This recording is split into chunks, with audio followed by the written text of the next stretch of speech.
Bismillahirrahmanirrahim. Melanjutkan sinau kitab Maqasidus Shaum karangan Asy-Syaikh Izzuddin Ibni Abdissalam. Al-Faslu Tasi', fasal yang ke-9, fi shaumit tatawwu', menjelaskan tentang puasa sunnah. Jadi selain ada puasa wajib, banyak sekali anjuran untuk melaksanakan ibadah puasa sunnah. Al-awwalu, yang pertama, fi ghibbis shaum, yaitu puasa sunnah ghibbus shaum. Ghibbus shaum ini nama lain dari puasa Nabi Dawud. Qala sallallahu alaihi wasallam, inna ahabbas syiyami ilallah syiyamu Dawud wa ahabbas sholati ilallah sholatu Dawud alaihi salam. Kana yanamu nisfal lail wa yaqumu thuluthahu wa yanamu sudusahu wa kana yasumu yauman wa yuftiru yauman wa la yafirru idza laqa. Rasulullah bersabda bahwa puasa yang paling dicintai oleh Allah adalah puasa Nabi Dawud, dan sholat yang paling dicintai oleh Allah adalah sholat Nabi Dawud alaihissalam. Beliau, Nabi Dawud, itu tidur di separuh malam, kemudian beliau bangun di sepertiga malam, kemudian tidur lagi di seperenam malam. Jadi tidur separuh malam, kemudian di sepertiga malam beliau bangun, setelah itu di seperenam malam beliau tidur lagi sampai subuh. Wa kana yasumu yauman, beliau Nabi Dawud itu satu hari puasa, wa yuftiru yauman, dan satu hari lagi tidak puasa. Jadi satu hari puasa, satu hari tidak, satu hari puasa, satu hari tidak. Itu model puasa Nabi Dawud. Bahasanya zigzag ya. Wala yafirru idza laqa, dan Nabi Dawud itu dikenal sebagai seorang yang pemberani sehingga tidak pernah lari ketika bertemu dengan musuhnya. Itu dalil landasan dari kesunahan melaksanakan ibadah puasa ghibbus shaum atau ibadah puasa Nabi Dawud. Satu hari puasa, satu hari tidak, satu hari puasa, satu hari tidak, gitu seterusnya. Wa an Abdullah bin Amr bin As qala ukhbira Rasulullah sallallahu alaihi wasallam anni aqul wallahi la asumannan nahar wala aqumannal lail ma ashtu. Dari Abdullah bin Amr bin As meriwayatkan sebuah hadis, cerita beliau bahwa Ibnu Amr ini melapor atau berkata kepada Rasulullah, anni aqul, saya berkata kepada Rasulullah, demi Allah, sungguh saya akan berpuasa sepanjang hari, dan sungguh saya akan qiyamul lail setiap malam selama hidup saya. Faqultu lahu bi abi anta wa ummi. Kemudian Ibnu Amr melanjutkan, demi bapakku, engkau, dan demi ibuku. Jadi sampai bersumpah beliau siap untuk melaksanakan puasa setiap hari dan qiyamul lail setiap malam selama hidupnya. Qala fa innaka la tastati'u dzalik. Nabi Muhammad merespon, menjawab, sesungguhnya kamu tidak akan mampu untuk melaksanakan keinginanmu itu. Gak akan kuat lah. Kamu gak akan kuat. Fasum wa aftir wa nam wa qum wa sum minasyahri thalathata ayyam fa innal hasanata bi asyri amsalha wa dzalika mithlu syiyamid dahr. Kemudian Nabi memerintahkan, berpuasalah dan berbukalah, tidurlah dan qiyamul lailah. Berpuasalah setiap bulan 3 hari. Jadi Nabi menyuruh atau merekomendasikan kepada Ibnu Amr untuk berpuasa 3 hari setiap bulannya. Fa innal hasanata bi asyri amsalha, karena Satu kebaikan itu pahalanya dilipat gandakan menjadi 10. Wadzalika mithlu syiyamid dahr. Dan hal tersebut, ibadah yang demikian itu ibarat kata bagaikan puasa sepanjang masa, sepanjang tahun. Jadi Nabi ini menjawab keinginan Ibnu Amr yang pengennya itu puasa setiap hari, qiyamul lail setiap malam, sepanjang hidupnya, seumur hidupnya. Lalu Nabi mengatakan, kamu tidak akan kuat. Sudahlah, yang wajar-wajar saja, puasa ya puasa, kemudian waktu buka ya buka, jangan puasa terus. Yang sedang-sedang saja, tidur ya tidur karena itu hak badanmu, qiyamul lail ya qiyamul lail monggo, tapi nggak usah berlebihan. Terus rekomendasinya, berpuasalah 3 hari setiap bulannya, karena itu merupakan kebaikan, dan kebaikan satu itu dilipat gandakan menjadi 10 kali lipat pahalanya. Itu bagaikan puasa sepanjang tahun. Qultu inni atiqu aktsaru min dzalik. Nah, Ibnu Amr ini ngayal lagi, mengatakan pada Nabi, sungguh saya kuat lebih dari itu Rasulullah gitu. Saya kuat lebih dari itu. Yang direkomendasikan Rasulullah itu dianggapnya masih ringan.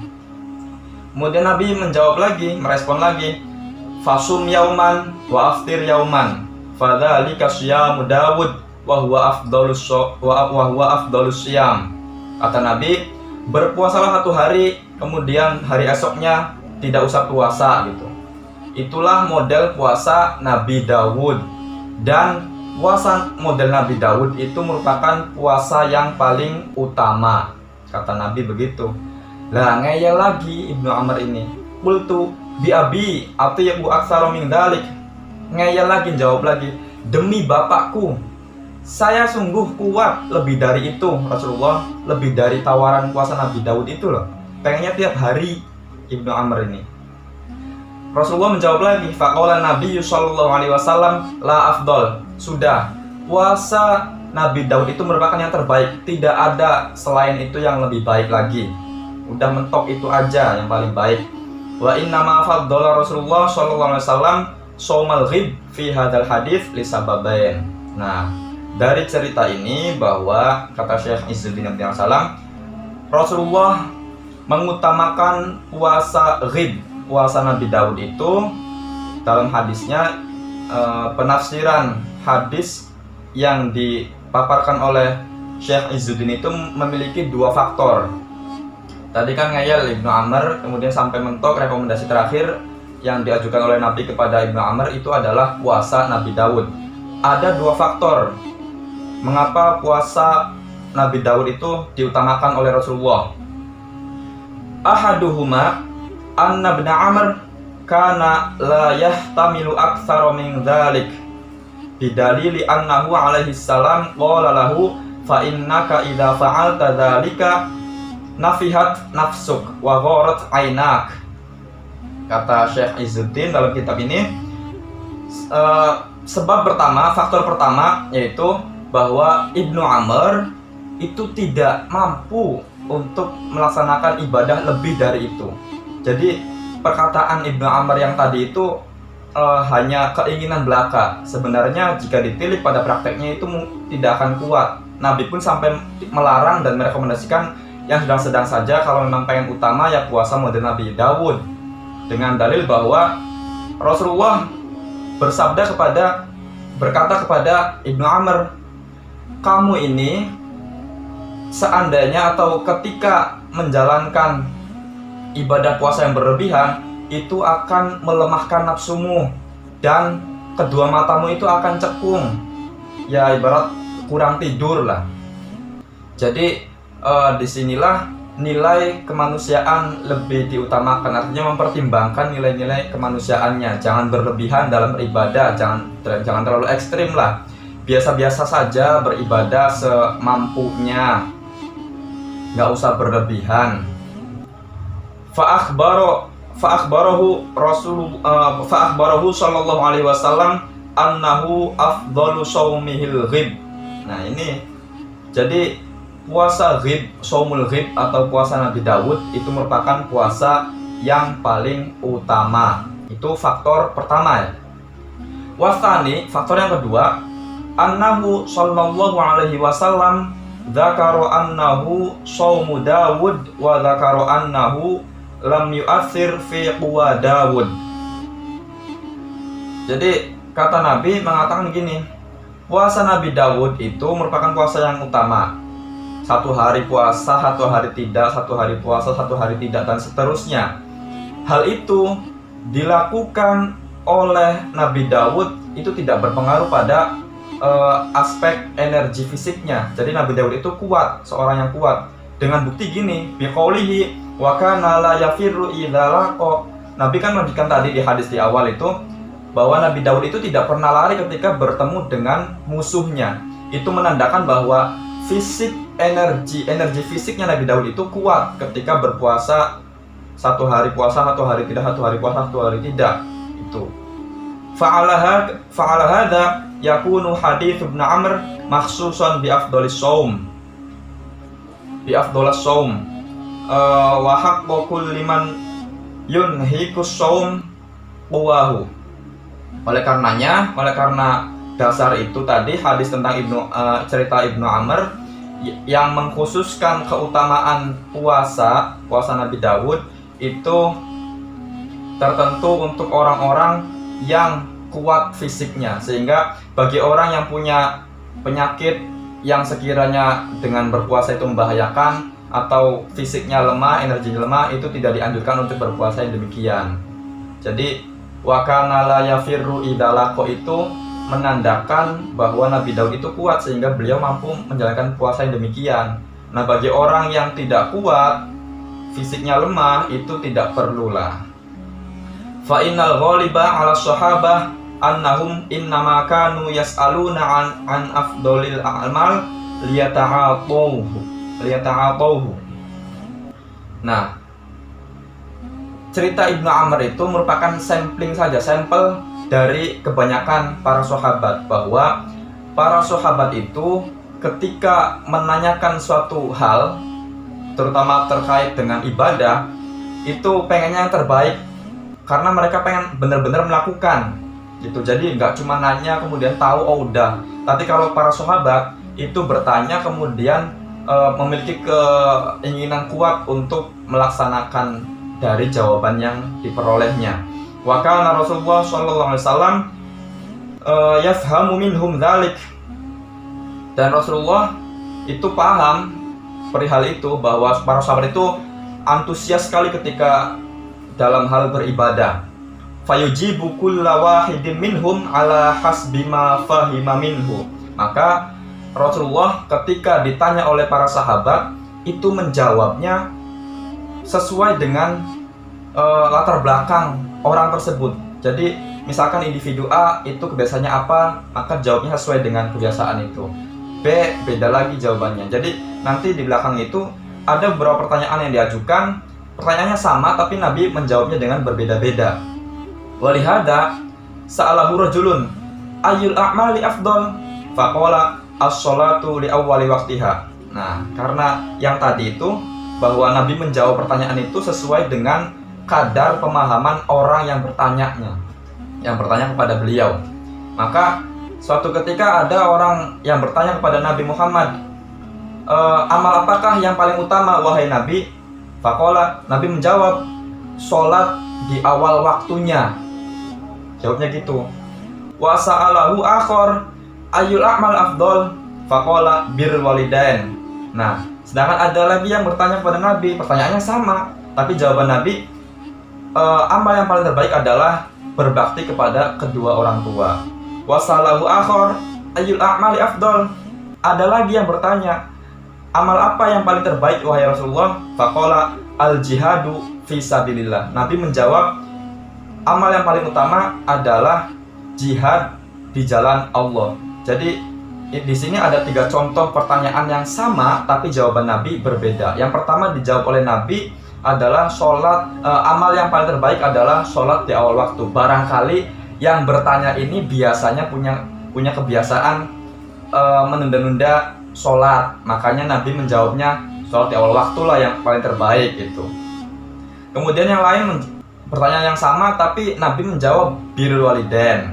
Bisa jadi orang yang bertanya ini itu kurang dalam berbakti kepada orang tua, sehingga Nabi Muhammad menjawab amal yang paling baik adalah birrul walidain.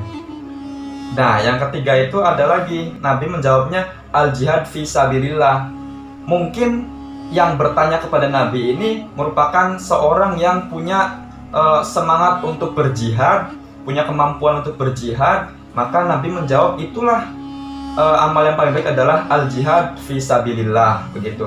Jadi ini sikap proporsional Nabi ketika menghadapi problematika umat atau menjawab pertanyaan-pertanyaan dari para sahabatnya. Jadi kita nggak perlu menyamakan harus seperti ini semua, ya tidak bisa, karena masing-masing individu punya potensi, punya kemampuan yang berbeda-beda. Ini contoh yang telah dipraktekkan oleh Rasulullah atas sikap yang bijaksana sesuai dengan kemampuan orangnya, biqadri uqulihim, biasanya begitu. Jadi nggak menyamaratakan. Pluralitas itu merupakan suatu keniscayaan, maka kita dituntut untuk bersikap secara bijak. Nah, ini keterangan kenapa Nabi Muhammad itu menjawab berbeda-beda. Fa'ajaba kulla wahidin minhum ala ma fahimahu min takhsisi su'alihi bi a'mali nafsi. Nabi menjawab kepada setiap orang bertanya itu berbeda-beda. Kenapa? Karena Nabi tahu spesifik karakter dari orang yang bertanya ini.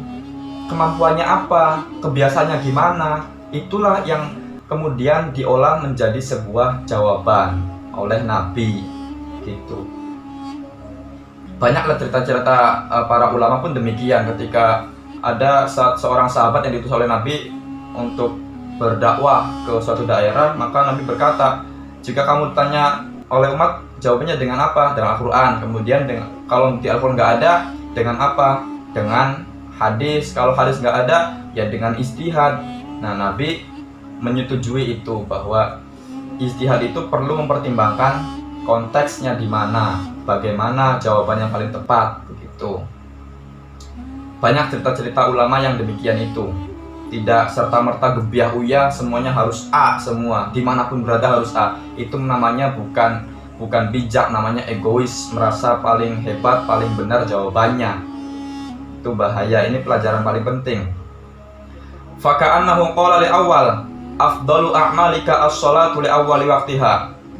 Yang pertama tadi Nabi menjawab amal yang paling baik adalah sholat di awal waktu. Kemudian wa qala li tsani afdalu a'malika birrul walidain.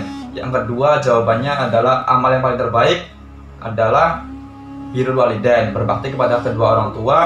Dan jawaban Nabi yang ketiga, amal yang terbaik adalah al jihad fi sabilillah. Nah, lanjut. Walaula tanzilu hadhil ahadits ala hadhil qa'idah lakanat mutanaqadatun. Seandainya cerita hadis Nabi tadi yang memberikan jawaban berbeda-beda itu tidak dipandang dalam perspektif kaidah tersebut, kaidah kebijaksanaan sesuai dengan konteks keadaan yang bertanya, maka bisa dibilang bagi orang-orang, terutama bagi orang-orang yang tekstualis itu, bisa jadi loh ini gimana Nabi ini kok kontradiktif gitu, mutanaqid tuh, kontradiktif.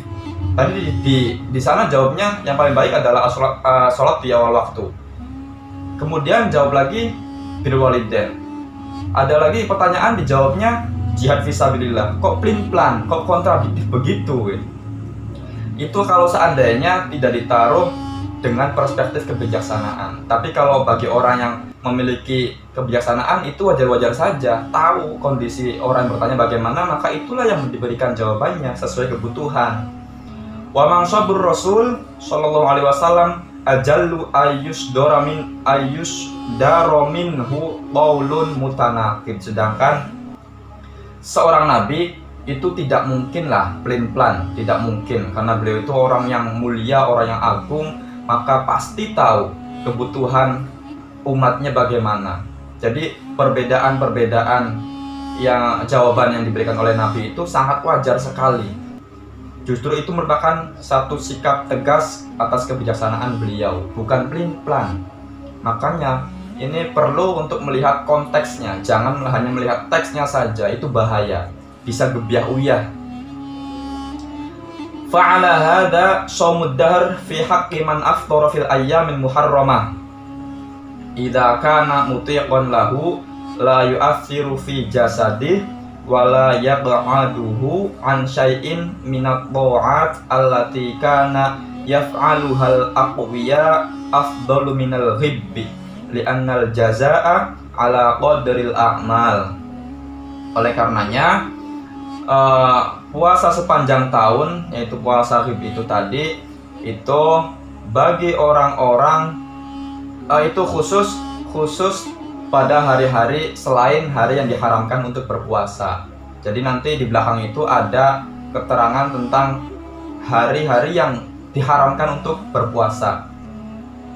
Kemudian puasa Daud itu idza kana mutiqon lahu, diperuntukkan bagi orang yang mampu, orang yang kuat dan tidak berpengaruh negatif terhadap jasadnya, terhadap fisiknya, dan tidak melemahkan seseorang untuk melaksanakan ibadah ketaatan yang lainnya. Artinya ya sekali lagi, puasa Nabi Daud atau puasa-puasa sunnah lainnya itu tentu dengan pertimbangan keadaan fisiknya, kuat atau tidak. Nah, li'annal jazaa'a ala qadril a'mal. Karena sebenarnya meskipun demikian, balasan bagi setiap amal itu tergantung pada kualitas amalnya. Jadi kualitasnya baik, ya balasannya akan baik. Semakin banyak ibadah, maka balasannya akan semakin banyak. Tetapi sekali lagi tetap mempertimbangkan pada keadaan fisiknya. Jangan terlalu berlebihan, jangan terlalu memaksakan. Inna dina yusrun, agama itu mudah, jangan dipersulit. Plus jangan dipermudah. Jadi ya sedang-sedang saja. Kemudian alama tamahhada fi syariah, itulah yang diajarkan oleh syariat. Anna man jaa bil hasanati falahu asyru amsalihha. Barang siapa yang melakukan atau berbuat kebaikan, satu kebaikan, maka dia akan mendapatkan 10 pahala kebaikan, dilipat gandakan menjadi 10 kali lipat pahalanya. Wa innama qauluhu sallallahu alaihi wasallam man shomal abada fala soma, man shomal abida fala soma. Rasulullah bersabda, barang siapa yang berpuasa selamanya, maka dia sebenarnya tidak puasa. Itu maksudnya apa? Maksudnya fama'nahu anna man shoma al-idain wa ayyamat tasyriq fa innahu law aftaraha lam yakun shaiman lidahri 'alal haqiqah bal shaiman li aktsarid dahr. Maknanya tadi Nabi bersabda bahwa barang siapa yang berpuasa selamanya, itu sejatinya dia tidak demikian, tidak puasa demikian. Karena pada setiap tahun sepanjang masa itu tetap ada hari-hari yang tidak diperbolehkan untuk berpuasa, yaitu pada hari Idul Fitri dan Idul Adha, dan juga pada hari-hari tasyrik. Itu dilarang atau diharamkan untuk berpuasa. Sehingga tidak mungkin orang itu akan berpuasa sepanjang tahun full tanpa ada bolong-bolongnya, itu nggak mungkin, mesti ada bolongnya. Maka yang dimaksud di sini adalah kebanyakan pada masa-masa sepanjang tahun itu dia berpuasa. Bal shaiman li aktsarid dahr, banyak waktu yang dilewatinya dengan berpuasa sepanjang tahun gitu. Itu puasa Nabi Daud yang pertama, yang disunahkan untuk dilaksanakan. Kemudian yang kedua ada puasa Sya'ban, atsani fi shaumi Sya'ban, berpuasa di bulan Sya'ban. Di bulan Sya'ban itu kan udah lewat ya, sebelum Ramadan itu bulan Sya'ban. Qalat Aisyah radhiyallahu anha, kana Rasulullah sallallahu alaihi wasallam yasumu Sya'bana kullah, kana yasumu Sya'bana illa qalila. Hal ini berdasarkan riwayat hadis Sayyidah Aisyah berkata bahwa dulu Rasulullah itu berpuasa di bulan Sya'ban seluruhnya. Jadi setiap bulan Sya'ban itu Nabi mesti berpuasa. Kana yasumu Sya'bana illa qalila. Nabi Muhammad berpuasa di bulan Sya'ban itu kecuali hanya beberapa hari saja tidak puasa. Atau ya beberapa hari saja. Jadi nggak full selama bulan Sya'ban itu Nabi Muhammad berpuasa, tidak. Ada hari-hari tertentu di bulan Sya'ban yang beliau tidak berpuasa. Karena ada perbedaan pendapat, ada yang mengatakan bahwa ketika bulan Sya'ban itu, ketika sudah masuk tanggal 15 ke atas bulan Sya'ban itu, ada yang mengatakan tidak boleh untuk berpuasa. Tapi bagi orang yang punya hutang puasa wajib, misalkan puasa Ramadan tahun sebelumnya itu ada yang bolong, maka dia tetap selama belum datang bulan Ramadan lagi, itu dia wajib segera untuk mengqadoi. Atau juga puasa nazar begitu. Jadi kalau puasa-puasa yang bersifat wajib itu tetap diperbolehkan untuk berpuasa meskipun di tanggal 15 ke atas bulan Sya'ban. Itu kesunahan puasa bulan Sya'ban yang kedua. Kemudian yang ketiga, ats-tsalitsu fi shaumil Muharram. Puasa sunnah yang ketiga yaitu puasa di bulan Muharram. Qala sallallahu alaihi wasallam, afdhalus syiyami ba'da Ramadan syahrullahil Muharram wa afdhalus sholati ba'dal fariidhah sholatul lail. Ada hadis Nabi yang mengatakan begini, beliau bersabda, paling utamanya puasa setelah bulan Ramadan itu adalah berpuasa di bulan Muharram, syahrullah, bulan Allah, bulan Muharram. Jadi ada beberapa bulan yang dianggap istimewa, termasuk diantaranya adalah bulan Muharram. Maka Nabi mengatakan puasa yang terbaik setelah bulan Ramadan itu puasa pada bulan Muharram. Dan sholat yang paling baik setelah sholat fardu adalah sholat malam. Itu puasa bulan Muharram. Kemudian puasa sunnah yang keempat dan yang kelima, ar-rabi'u wal khamisu fi shaumi tasu'a wa asyura, yaitu puasa pada tanggal 9 dan tanggal 10 bulan Muharram, asli bulan Muharram. Tapi di sini lebih spesifik lagi bahwa tanggal 9 dan 10 Muharram itu memiliki keistimewaan juga untuk berpuasa. Qala sallallahu alaihi wasallam, syiyamu yaumi asyura ahtasibu 'ala Allahi ay yukaffiras sanata allati qablahu. Nabi bersabda, puasa pada hari atau pada tanggal 10 bulan Asyura itu saya melakukan itu dengan harapan, saya yakin bahwa harapan saya Allah akan menghapuskan dosa-dosa yang telah dilakukan. Nabi nggak pernah melaksanakan atau tidak pernah melakukan dosa. Artinya ini pelajaran bagi umatnya bahwa berpuasa di hari Asyura atau tanggal 10 bulan Muharram itu dapat menghapus atau melebur dosa-dosa yang telah dilakukan. Dosa-dosa kecil terutama ya. Kalau dosa-dosa besar itu harus bertaubat, dan ini dosa yang hakullah sifatnya. Kalau dosa yang sifatnya hakul adami, berurusan dengan orang, itu mesti dilunasi, harus berhadapan-hadapan dengan yang bersangkutan. Tidak bisa hanya otomatis dengan berpuasa terus kemudian punya hutang, masih punya tanggungan, lunas, tidak bisa. Kalau hakul adami itu harus sepakat dengan orang yang bersangkutan. Jadi dalam hal ini dosa-dosa yang dihapus itu adalah dosa-dosa yang berhubungannya dengan Allah, dan itu bersifat dosa yang kecil. Kalau dosa yang besar perlu bertaubat dengan sungguh-sungguh. Itu yang keempat. Dan yang kelima, puasa hari Tasu'a dan Asyura, tanggal 9 dan 10 Muharram. Yang keenam, as-sadisu fi shaumi Ashri Dzulhijjah, yaitu berpuasa pada tanggal 10 bulan Dzulhijjah. Ketika musim haji tanggal 10 itu disunahkan untuk berpuasa.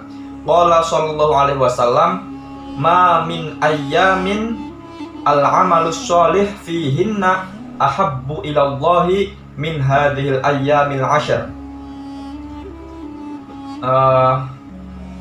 Kata Nabi bersabda, tidak ada hari-hari yang dimana pada hari-hari itu suatu amal soleh itu lebih dicintai oleh Allah, yaitu pada hari-hari 10 di bulan Dzulhijjah. Jadi 10 hari pada bulan Dzulhijjah itu disunahkan untuk berpuasa.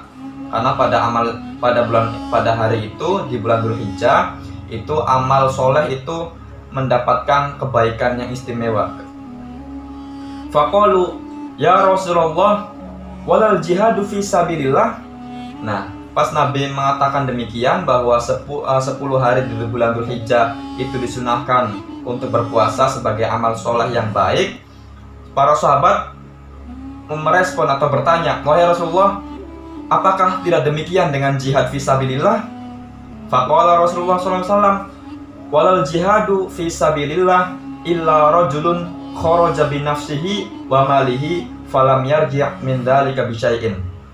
Ya, bahkan jihad fi sabilillah pun tidak bisa mengalahkan keistimewaan puasa 10 hari pada bulan Dzulhijjah, kecuali bagi orang yang ikut berjihad, berkontribusi untuk berjihad dengan jiwa raganya dan harta bendanya sampai dia titik penghabisan, tidak menyerah, tidak kembali, tidak pecundang, maka itu bisa mendapatkan keutamaan sebanding dengan puasa pada bulan Dzulhijjah tadi.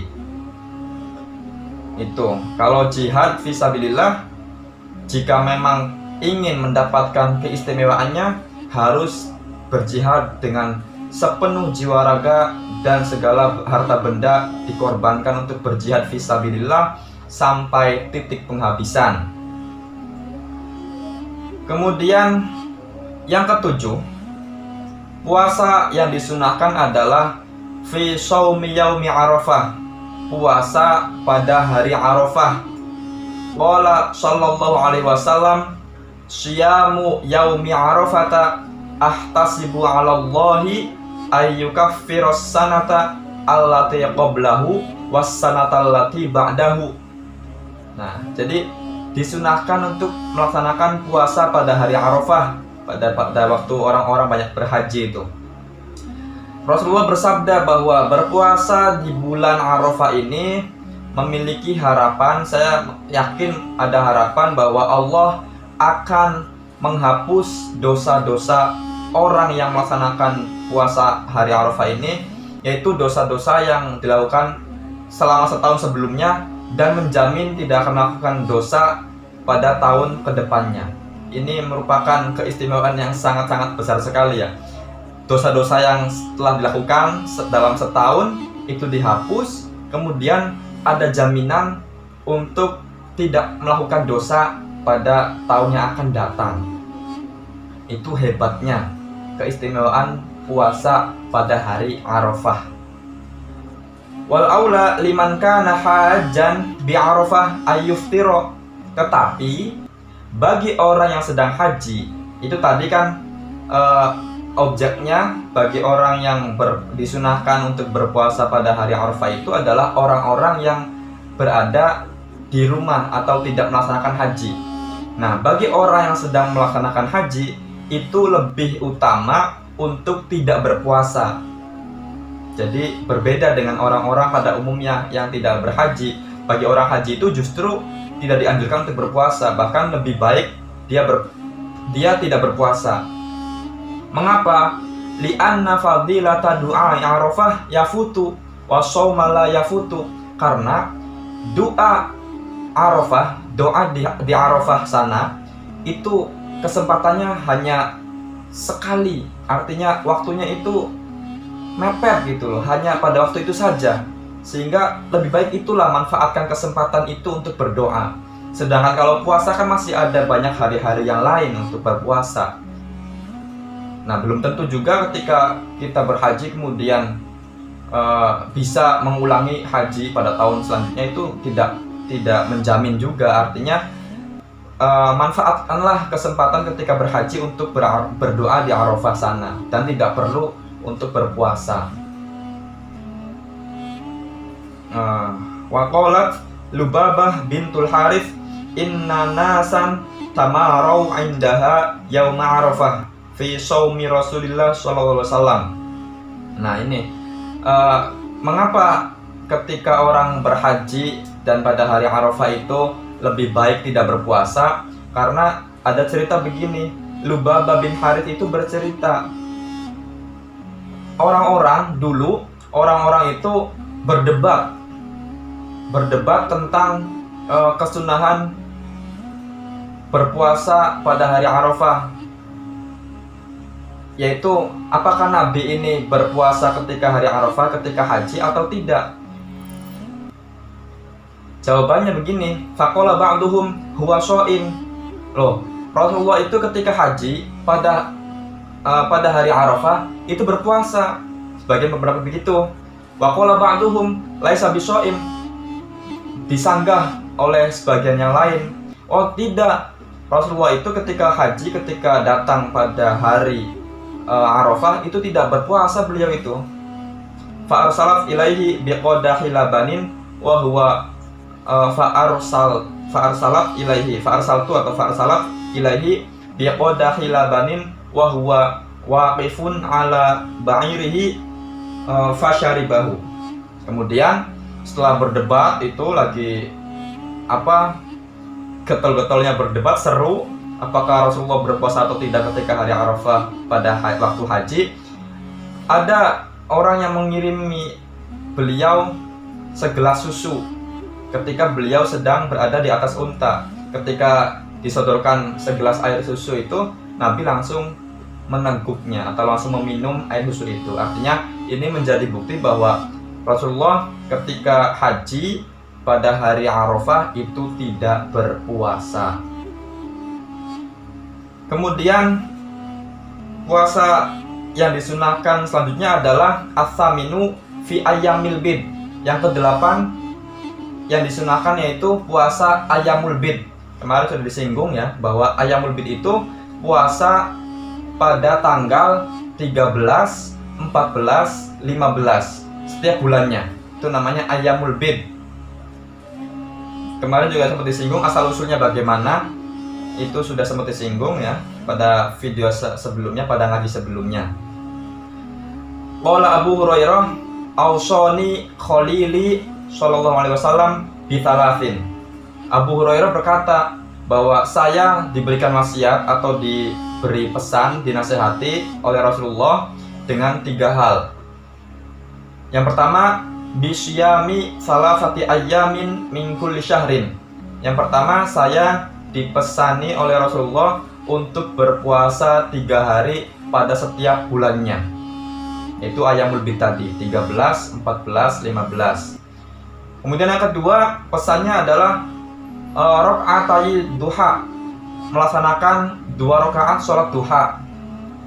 Dan pesan Nabi yang ketiga yaitu an utiro obla an arqud, yaitu melaksanakan sholat witir sebelum tidur. Jadi Abu Hurairah bercerita begitu, bahwa saya diberikan wasiat, dipesan oleh Rasulullah supaya saya berpuasa 3 hari pada setiap bulannya, dan supaya saya melaksanakan sholat 2 rakaat sholat duha, dan saya juga dipesani untuk melaksanakan sholat witir setiap malamnya sebelum tidur. Wa qala Abu Dzar, qala Rasulullah sallallahu alaihi wasallam, man shoma min kulli syahrin salasata ayyam fadzalika syiyamud dahr. Ada riwayat dari Abu Dzar bahwa Rasulullah bersabda, barang siapa yang berpuasa 3 hari pada setiap bulannya, maka dia seakan berpuasa sepanjang tahun. Artinya pahalanya besar. Fa anzalallahu tasdiq dzalika fi kitabihi man jaa'a bil hasanati falahu asyru amsalihha. Hal ini juga sesuai sebagaimana yang difirmankan oleh Allah dalam Al-Qur'an, yaitu ayat man jaa'a bil hasanati falahu asyru amsalihha. Barang siapa berbuat satu kebaikan, maka akan dilipat gandakan menjadi 10 kebaikan. Surat Al-An'am ayat 160. Al-yaum bi'asyrati ayyam, itu 10 hari. Al-yaum bi'asyrati ayyam. Satu hari itu dihitung 10 hari gitu. Jadi tiga hari pada setiap bulannya, sedangkan satu hari itu dikali lipatkan bagaikan 10 hari. Jadi ibaratnya 1 bulan full. Begitulah kira-kira kalkulasinya. Kemudian waqala Abu Dar berkata lagi, meriwayatkan, amarona Rasulullah sallallahu alaihi wasallam bisyami salasati ayyamil bid, salasata asyar wa arba'ata asyar wa khamsata asyar. Kata Abu Dar, Rasulullah memerintahkan kepada saya, kepada kami, untuk berpuasa pada hari-hari Ayyamul Bid, yaitu 3 hari. Itu pada tanggal 13, 14, dan 15 pada setiap bulannya. Itu yang ke-8, yaitu Ayyamul Bid. Kemudian puasa yang disunahkan selanjutnya, yaitu yang ke-9 dan ke-10, adalah puasa hari Senin dan hari Kamis. Fi shaumil itsnain wal khamis, yaitu puasa pada hari Senin dan hari Kamis. Su'ila Rasulullah sallallahu alaihi wasallam an shaumi yaumil itsnain. Nabi ditanya, mengapa puasa hari Senin ini disunahkan? Nabi menjawab, fihi wulidtu wa fihi unzila alayya. Karena pada hari Senin saya dilahirkan, dan pada hari Senin pula Al-Quran pertama kali diturunkan kepada saya. Itulah mengapa hari Senin disunahkan untuk berpuasa. Berarti dalam hal ini puasanya itu sebagai peringatan hari kelahiran Rasulullah, dan juga memperingati turunnya ayat Al-Quran yang pertama kali, yaitu pada hari Senin. Jadi justru ulang tahun Nabi itu berpuasa, bukan berpoya-poya. Tapi tidak apa-apa lah, selagi tidak bertentangan dengan norma-norma syariat maupun norma-norma sosial lainnya. Merayakan hari ulang tahun itu ada baiknya, apalagi ketika dirayakan dan bersedekah kepada sesama, itu menjadi baik pula. Wa qalat Aisyah, kana Nabiyyu sallallahu alaihi wasallam yataharra shaumal itsnain wal khamis. Sayyidah Aisyah mengatakan bahwa dulu Nabi itu selalu berpuasa pada hari Senin dan hari Kamis. Jadi istiqomah beliau. Wa qala Abu Hurairah, qala Rasulullah sallallahu alaihi wasallam, tu'radul a'mal yaumal itsnain wal khamis wa ahyanan yu'radu alayya wa ana shaim. Nah, ada hadis lagi diriwayatkan oleh Abu Hurairah bahwa Rasulullah bersabda, amal-amal manusia itu dilaporkan pada setiap hari Senin dan hari Kamis. Jadi para malaikat pencatat amal itu melakukan LPJ-an kepada Allah, waktunya itu setiap hari Senin dan hari Kamis. Wa ahyanan yu'radu alayya wa ana shaim. Dan kadang-kadang ketika amal saya sedang dilaporkan kepada Allah, saya sedang keadaan berpuasa. Kata Nabi demikian. Padahal Nabi tidak pernah berbuat dosa ya, tetapi beliau tetap menghormati laporan malaikat perihal amalnya, sehingga Nabi berpuasa pada hari-hari di mana amal-amal manusia itu dilaporkan, yaitu pada hari Senin dan hari Kamis. Itulah 10 puasa yang disunahkan untuk dilaksanakan oleh kita semua, karena berpuasa itu memiliki faedah yang besar. Bahkan hadis yang populer yaitu sumu tasihhu, berpuasalah maka kalian akan sehat, baik secara spiritual, intelektual maupun emosional. Artinya memang puasa ini sangat istimewa sekali lah. Banyak orang-orang itu melaksanakan ritual puasa untuk mendapatkan apa, tetapi perlu diingat bahwa ketika berpuasa itu harus diniatkan dengan baik, yaitu lillahi ta'ala. Soal bahwa diet lah atau cerdas lah atau apa itu memang harapan, tetapi niat harus tetap pancek lillahi ta'ala. Demikian bab yang ke-9.